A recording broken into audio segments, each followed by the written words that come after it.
कि मैं हजमा के बोली हमरा तीत लगैया। आगे मैं हजमा के बोली हमरा तीत लगैया। आगे मैं बउआ के नानी हजमदान मंगैया। आगे मैं बउआ के नानी हजमदान मंगैया। आगे मैं हजमा के बोली हमरा अनून लगैया। आगे मैं हजमा के बोली हमरा अनून लगैया। आगे मैं हजमा के बोलिया अनून लगैया। आगे मैं हजमा के बोलिया अनून लगैया। आगे मैं हजमा के बोली हमरा तीत लगैया। आगे मैं हजमा के बोली हमरा तीत लगैया। आगे मैं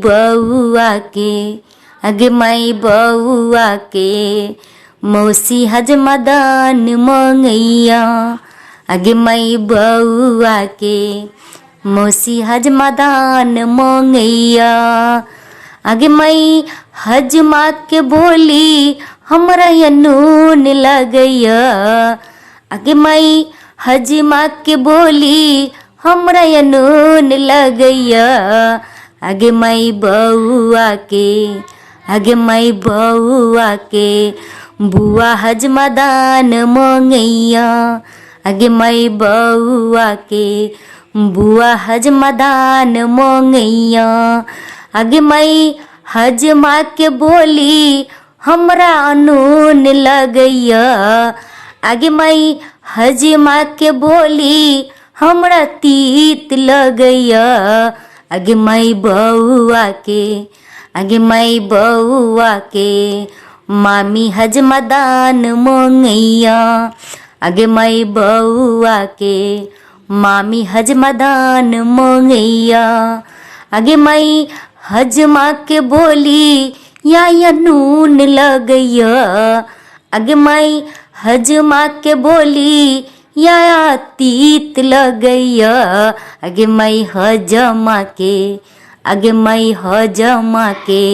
बोलिया अनून लगैया। आगे मैं हजमा के बोलिया अनून लगैया। आगे मैं हजमा के बोली या अनून लगैया।